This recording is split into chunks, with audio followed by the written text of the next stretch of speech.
ଭାଇ ସାଙ୍ଗମାନେ ଜୟ ଜଗନ୍ନାଥ। ଆଶା କରୁଛି ଆପଣମାନେ ଭଲ ଥିବେ। ତ ସାଙ୍ଗମାନେ କିଛି କଥା ଆପଣଙ୍କ ପାଇଁ ନେଇ ଆସିଛି। ଯେମିତିକି କିଏ ଦରମା ପାଉଛନ୍ତି 15,000, 20,000, 25,000, ସେଇ ଭିତରେ ଲୋକଙ୍କ କଥା କହୁଛି। ମୁଁ ବି ତା ଭିତରେ ସାମିଲ ଅଛି। ତ ସାଙ୍ଗମାନେ ଅଯଥା ଖର୍ଚ୍ଚ କରନ୍ତୁ ନାହିଁ। ଆଉ ସବୁବେଳେ ଭାବନ୍ତୁ କି କମ୍ ବଜେଟ୍ରେ ଖର୍ଚ୍ଚ କରି ଚଳିବା। କାହିଁକିନା ଘର ଭଡ଼ା ଦେଇକି ଘର ଫ୍ୟାମିଲି ଚଳେଇବା, ପିଲାଙ୍କ ସ୍କୁଲ ଫିସ୍, ଟ୍ୟୁସନ୍ ଫିସ୍, ଆଉ ମେଡ଼ିସିନ ଜାଣିଥିବେ ଆଜିକା ଡେଟ୍ରେ କେମିତି ଖର୍ଚ୍ଚ ହେଉଛି।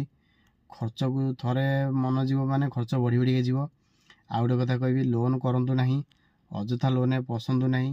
କେଉଁ ଜିନିଷଟା ଦରକାର ଅଛି, ଅତି ଦରକାର ଅଛି, ତେବେ କିଣନ୍ତୁ କିମ୍ବା ଲୋନ୍ କରନ୍ତୁ। ନହେଲେ ଏମିତି ଆଜି ଇଚ୍ଛା ହେଲା ଆମର କିଛି ଗୋଟେ ଜିନିଷ କିଣିଦେବା, ତାକୁ ଲୋନ୍ କରନ୍ତୁ ନାହିଁ। କାହିଁକିନା ମୁଁ ବି ଲୋନ୍ କରିଛି, ମୁଁ ଜାଣିଛି ଲୋନ୍ର ମୂଲ୍ୟଟା କ'ଣ। ଥରେ ଲୋନ୍ କରିବା ଆଜ୍ଞା ସେଇ ଭିତରେ ଘାଣ୍ଟି ହେଇକି ପଶିଯିବ। ତା ଭିତରେ ଲୋନ୍ଟା ଗୋଟେ କାଦ ତ ନୁହଁ, ସେଇଟା ଆଜ୍ଞା ମୁଁ କହିବି ଗୋଟେ ଅଠା।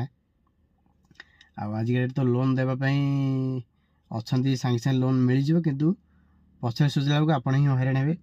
କାହିଁକିନା ଆପଣଙ୍କ ଘରର ସବୁ ଖର୍ଚ୍ଚ ଆପଣ ତୁଲାଉଛନ୍ତି।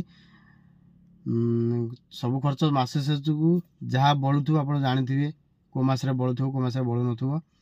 ତେଣୁ ମୁଁ କହିବି ତ ଲୋନ୍ କରନ୍ତି ନାହିଁ।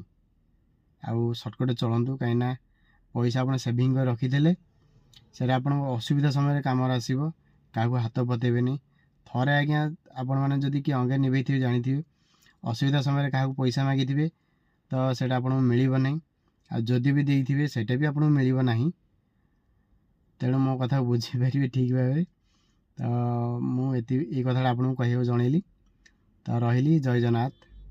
ପୁଣି ଦେଖା ହେବ ନେକ୍ସଟ ଭିଡ଼ିଓରେ।